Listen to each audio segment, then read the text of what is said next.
नमस्कार मित्रों, स्वागत है आप सभी का सीएम एकेडमिया के इस ऑनलाइन लर्निंग प्लेटफॉर्म पे।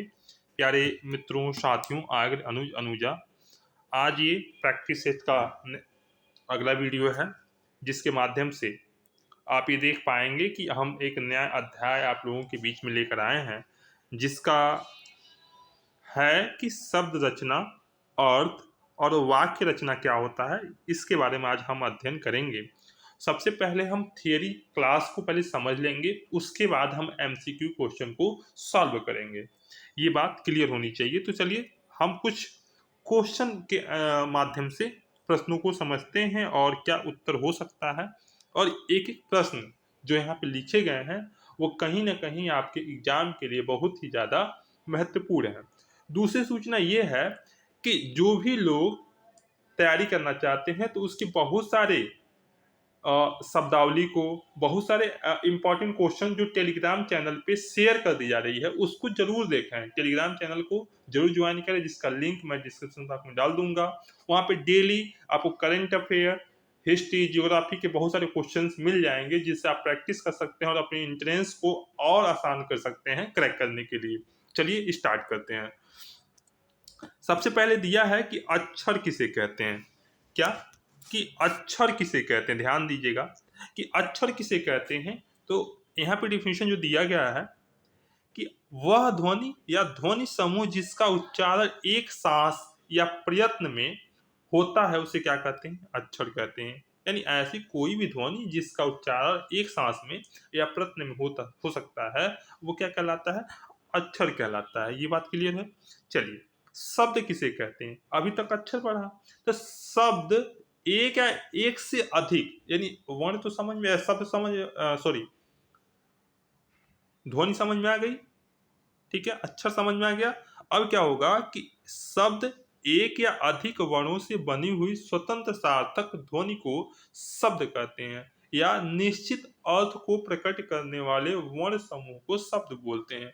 मतलब ऐसा कोई भी वर्ण जो एक या एक से अधिक वर्णों से मिलकर बनता है और जिस स्वतंत्र रूप से कोई ना कोई एक सार्थक अर्थ देता है, वो के सब जो शब्द होंगे वो सब के शब्द क्या कहलाएंगे, शब्द कहलाएंगे। यानी मैं अगर कहूं, अगर मैं राम लिख रहा हूं तो ये राम एक शब्द है और शाम एक सार्थक अर्थ भी दे रहा है, ठीक है। अगर मैं कहूं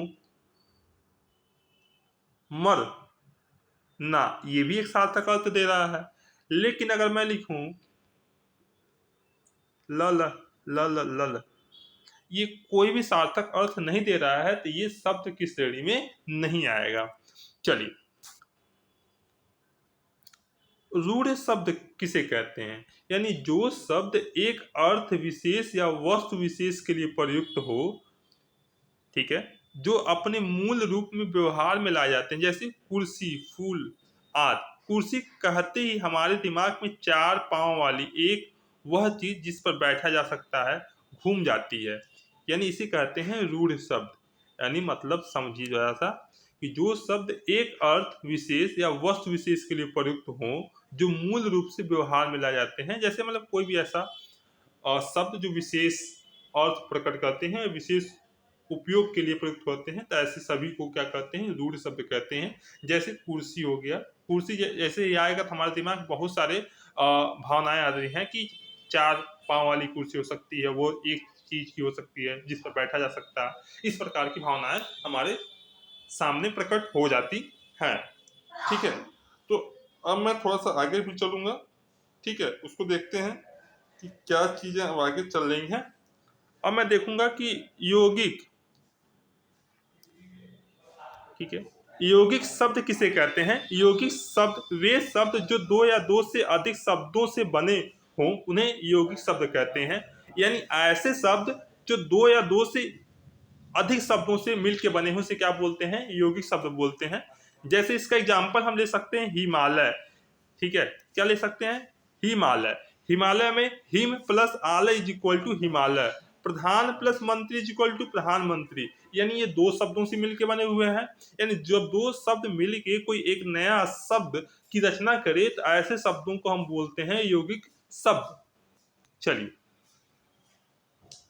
योग रूढ़ शब्द किसे कहते हैं? अभी तो रूढ़ शब्द पढ़ा।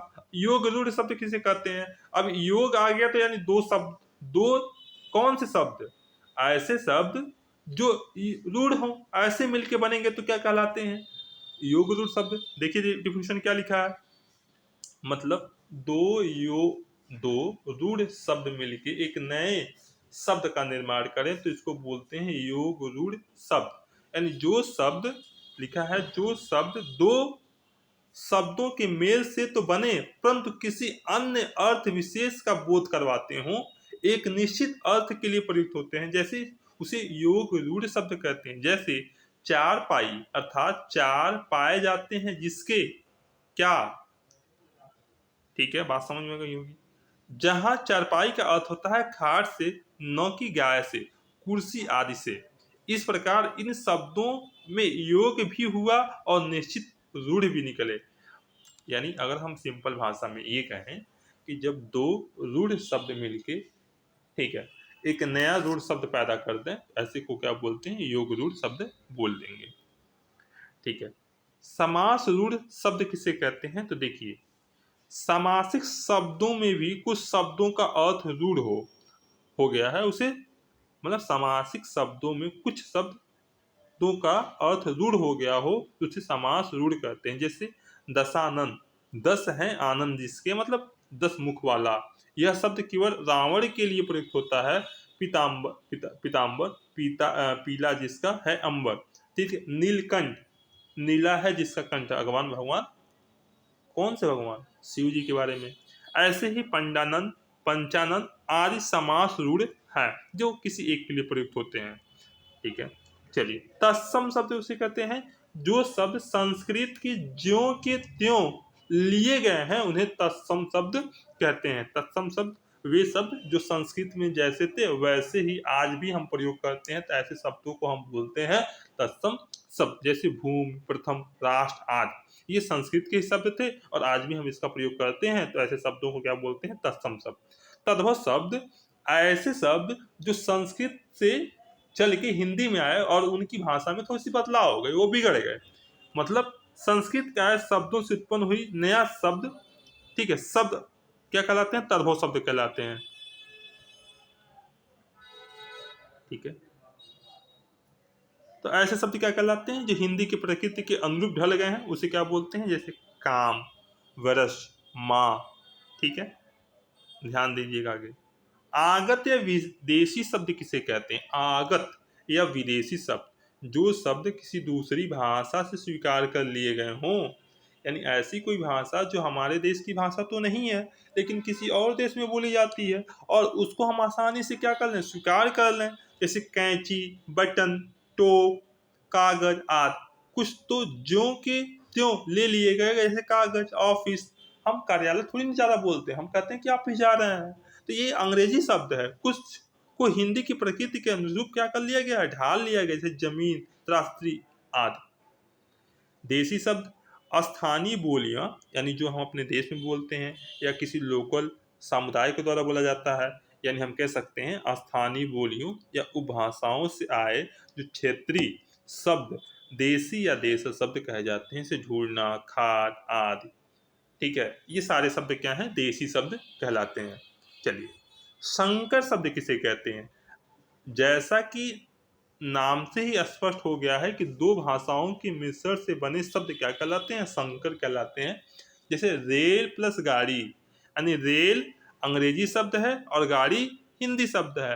मतलब जैसा कि नाम से ही स्पष्ट है, दो भाषाओं के मिश्रण से। यानी संकर, यानी एक शब्द तो देसी का होगा और एक हो सकता है विदेशी का हो, तो ऐसे शब्दों को क्या बोलते हैं? संकर शब्द बोलते हैं। जो कि रेलगाड़ी, रेल तो अंग्रेजी का है, गाड़ी लेकिन हिंदी का है। जांच करता, जांच तो हिंदी का है लेकिन करता संस्कृत से ले लिया गया है। बात क्लियर है? व्याकरणिक प्रकार के आधार पर शब्द के भेद। शब्द के निम्नलिखित मतलब 8 भेद होते हैं, 8 भेद होते हैं, जिसमें हम देख लेते हैं। एक तो पहले 8 भेद होते हैं जिसको दो भागों में बांटा गया है, 4 विकारी शब्द और 4 अविकारी शब्द। विकारी शब्द में ध्यान रखिएगा, संज्ञा सर्वनाम विशेषण क्रिया।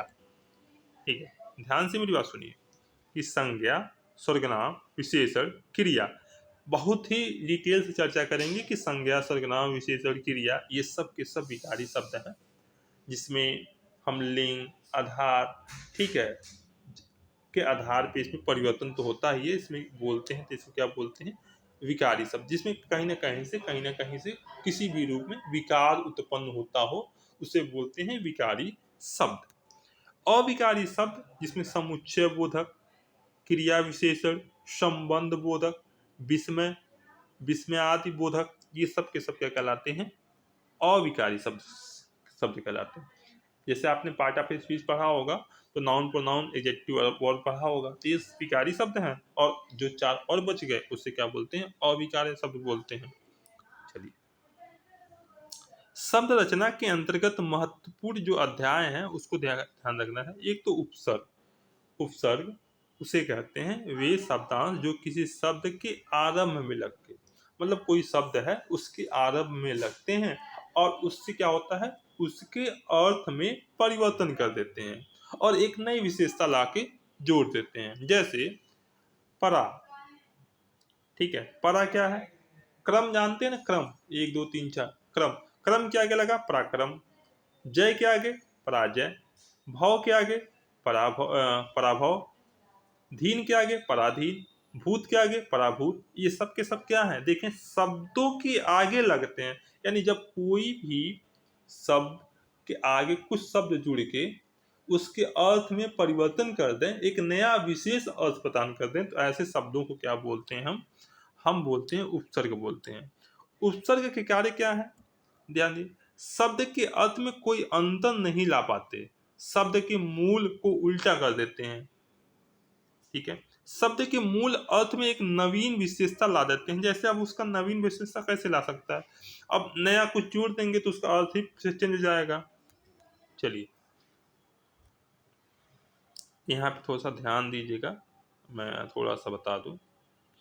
चलिए, ये चार्ट बहुत ज़्यादा इंपॉर्टेंट है, कृपया ध्यान से सुनिएगा कि शब्द भेद एक दृष्टि में अगर देखें तो एक होते हैं सार्थक शब्द और एक होते हैं निरर्थक शब्द। सार्थक शब्द को हम 3 बराबर भागों में बांट के 3 आधार पे हम क्या करेंगे, उसको डिवाइड करेंगे। सबसे पहले रचना के आधार पे अगर देखें तो रूढ़ शब्द, ध्यान से सुनिएगा, रचना के आधार पे रूढ़, यौगिक, योग रूढ़, जो हमने तीनों की परिभाषाएं आपको ऊपर दे दी है। ठीक है, उत्पत्ति के आधार पे जैसे तत्सम, तद्भव, विदेशी, शंकर, बात क्लियर है।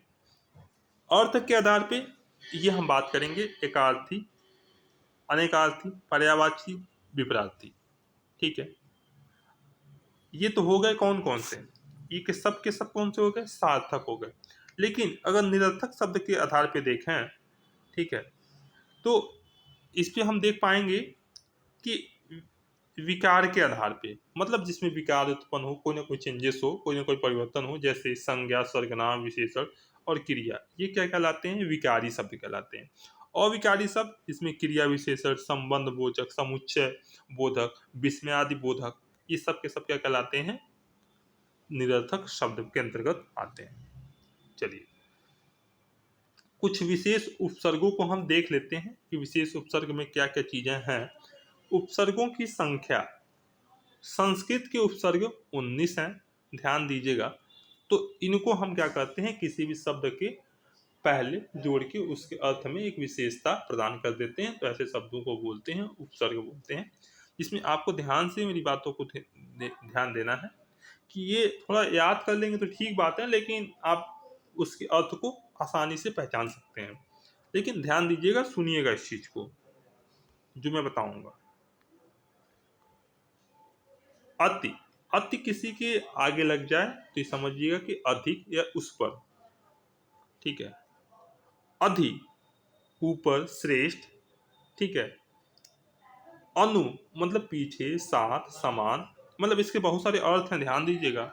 जिसका शब्द जैसे जुड़ेगा, अप, अप, ठीक है, दूर, हीनता, विरुद्ध, अभी, अव, आ, उत, उद, अप, ठीक है, दुष् दुष्ट बहुत बुरा कठिन, नीच मतलब नीचे ऊपर भीतर, ठीक है, परा पीछे उल्टा, परि चारों ओर, प्र अधिक आगे, प्रति और उल्टा विरोध प्रत्येक, ठीक है, वि बिना अलग विशेषता, सम पूर्ण अच्छी तरह संयोग, सु अच्छा सुंदर सहज, हिंदी उपसर्ग, अन मतलब रोकना मना करना, अध आधे, उन एक कम, ठीक है, औ दू नी फिन भर कु सु, ये सब के सब क्या कहलाते हैं, उपसर्ग में आते हैं, ठीक है। उर्दू के 19 उपसर्ग का ध्यान दीजिएगा, अल, एन, कम, खुश, गैर, दर, ना, फिल, ब, बद, ठीक है, वर, बा, विल, विला, ठीक है,